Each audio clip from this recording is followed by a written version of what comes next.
kadakoy, magbukas tayo ng takip nito dahil papalitan natin yung timing chain. So unahin natin gawin, kakalasin natin itong mga clear rings. Ayan, kalasin natin to, kalas na natin.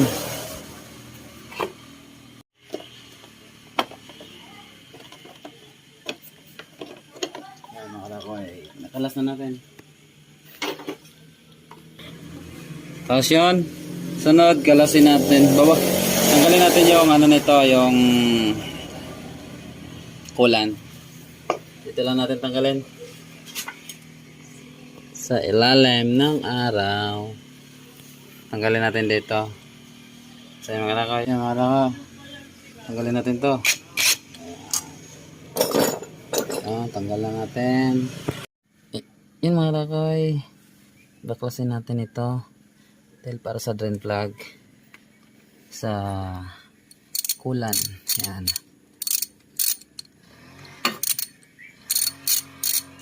Yun. Tama kadakoy ha. Sirit na ta. Ayun. Gamay na mga kadakoy. Sus, wala na kulan. Ubos ang kulan. Wala na natira. Ay. Wait lang. Dahil dito babagsak. Tanggalin natin takip ha. Tanggalin natin yung takip mga kadakoy. Siyempre hindi kagana yan pag hindi tanggalin takip. So laging ano na siya. Bugnaw, malamig pa rin. Tubig.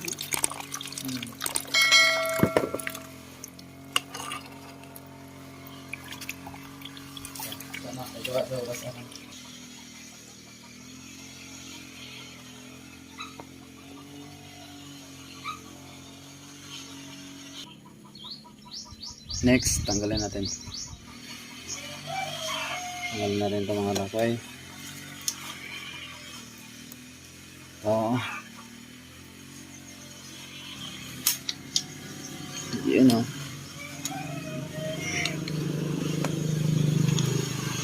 Yan. And then siyempre mga kadakoy, dahil alanganin tayo dito, tanggalin natin ito mga kadakoy. Tatanggalin din naman ito mamaya.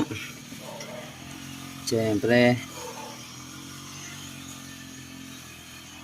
spreader. Yan. Medyo ano na siya.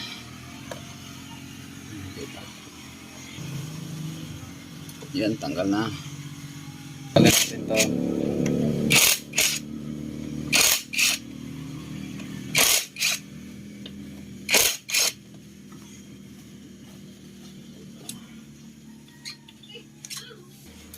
Siyempre mga kadakoy. Anim to, anim. Yan, tigas. Suka be.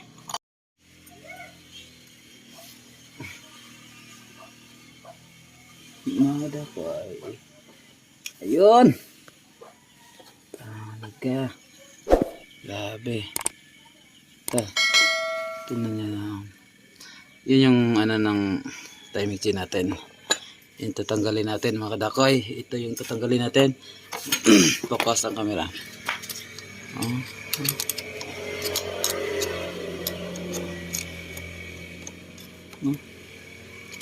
Hindi na pantay oh. Kita mo naman masikwat natin ah. Diba?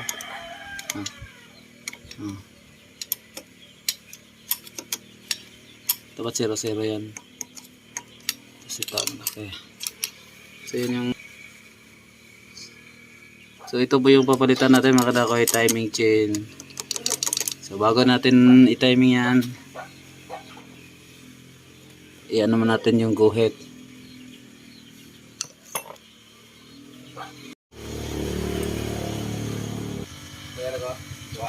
Okay na, okay na.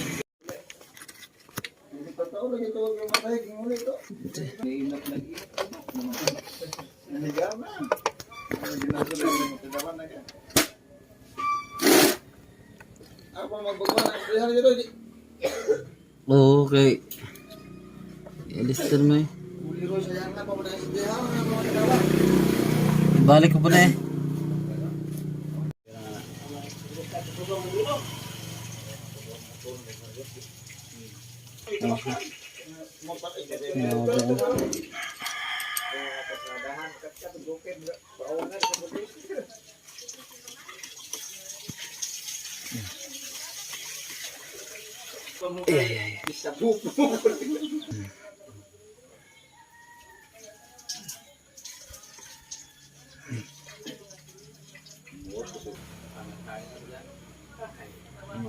Ay.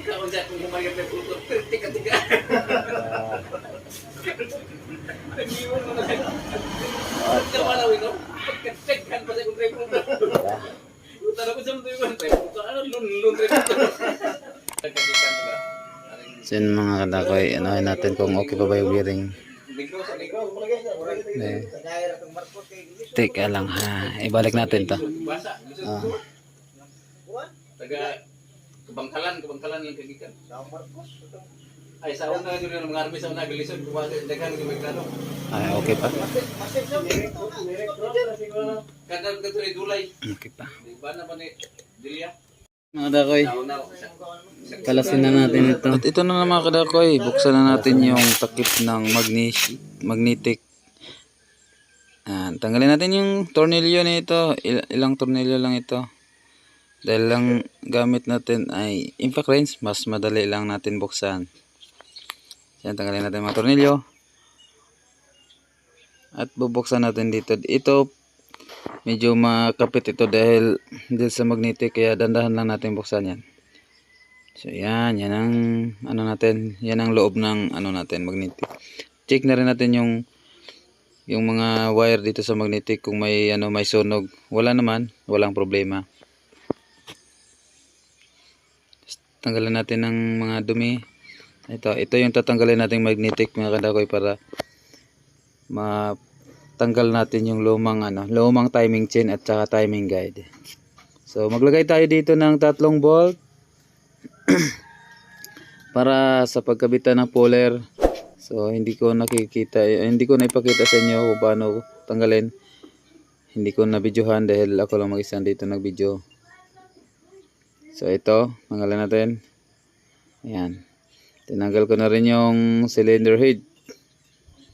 Ito yung piston natin. Yan, linisan natin ng konti dahil sobrang dami ng carbon. Ayan. Sa mga nagtanong kung bakit ko tinanggal ito, dahil hirap tanggalin yung timing guide.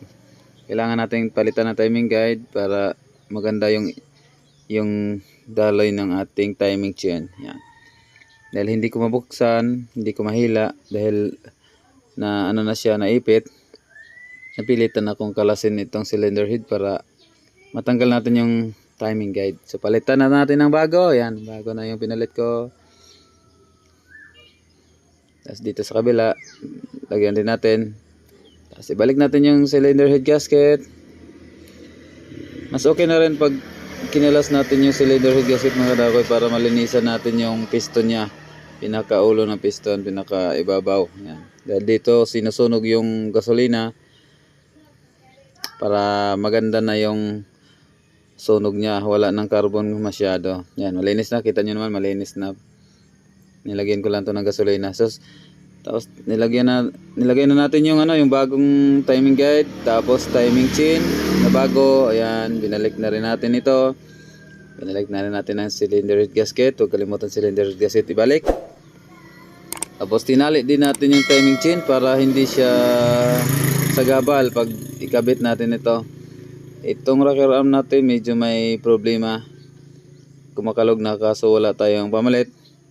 Maganda na sana kung meron tayong pamalit para isang baklasan na. Ang problema, wala tayong pamalit dahil di natin nakalain na sira na rin pala yung ating rocker arm. Yan. Then ibalik natin ito. Iayos natin ito dahil meron siyang guide. Meron siyang guide dito kaya hindi agad-agad mapasok. Ayan. So naikabit na natin. Inalog ulit natin yung rocker arm. Ayan. Kalog talaga. Hindi. Tapos ikitan natin yung bolt dito sa cylinder head para kumapit siya. Tapos dito sa labas, allen wrench, 2 tornilyo lang din ito. Higpitan natin. Tapos balik natin yung mga sa timing guide. Tapos dahil dito maluwag masyado, higpitan natin itong rocker arm valve, yung valve nya. Pang samantagal lang ito. So, hindi talaga pwede ito pagkakalog na dahil sobrang ingay. Masisira lalo yung ninyo, yung rocker arm at saka yung valve nya.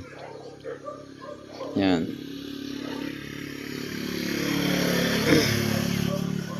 Check natin. Yan mga dakoy. Kalog talaga dahil kasi ito naigahan. Kaya sa mga may motor dyan, huwag talaga ninyong igahan ng langis. Malaki ang kakainin ninyong problema. Malaking gasto. Yan. So binalik na natin yung takip. Sa mga nanonood, hindi ako perfecto dahil experience lang din tong sa akin. Sinusubukan ko lang, wala namang mawala o subukan dahil sa atin naman, di ba? Ibalik na natin yung mga lock. Huwag lang talagang kalimutan ng mga kinalas na ibalik. Dahil ito, medyo nahirapan ako paano yan, pero nakaya naman. Yan. So ibalik natin tong pinaka sprocket. Tapos may guide to, may guide. Hindi ito mabaliktad dahil may 2 guide. Mahirap din tong ibalik pag hindi ka sanay. Yan, yeah.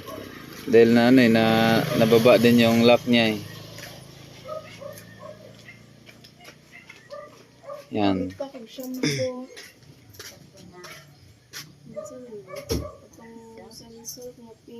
Yan.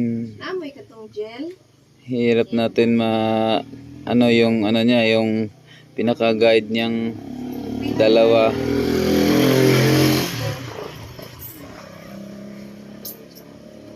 Yan. So, nakabit na natin. Higpitan natin to. Yun yun nakabit na natin. At siyempre higpitan natin ng ng socket, impact socket para hindi siya kumalas. Ayan. So ayan higpitan na natin mga dakoy. At siyempre huwag natin kalimutan itong bago nating tensioner na ikabit. Dahil hindi na gumagana yung luma, binalitan na rin natin. Siyempre bago ang timing chain, bago ang timing guide, bago na rin ang tensioner. Yan yung mga pag nagpalit kayo, isahan na para isang kalas. Ayan, dahil medyo nahirapan ako dito sa pagtornilyo. Tsaga-tsaga lang talaga. Bawal mabugnot nito pag ganitong mga sitwasyon. Yan. Dahil hindi halos makasya yung kamay natin. Hindi na kasi natin tinanggal yung clearance natin iba. Dahil hirap na rin isauli. At ito, binalik na rin natin yung magnetic.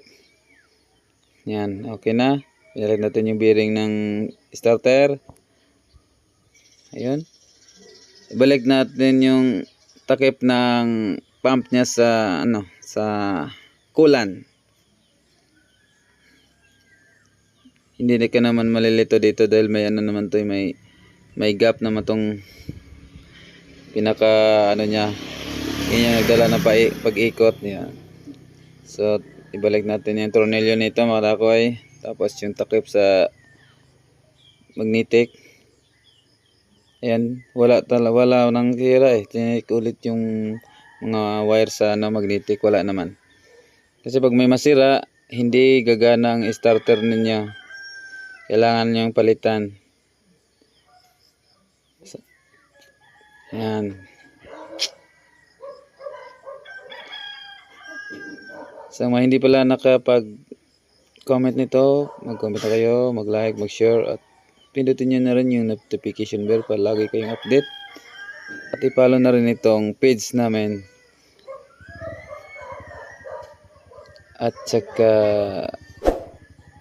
YouTube channel, Dakoy Vlog. Ayan. So, ayan. Yan lang mga kadakoy. Thank you for watching.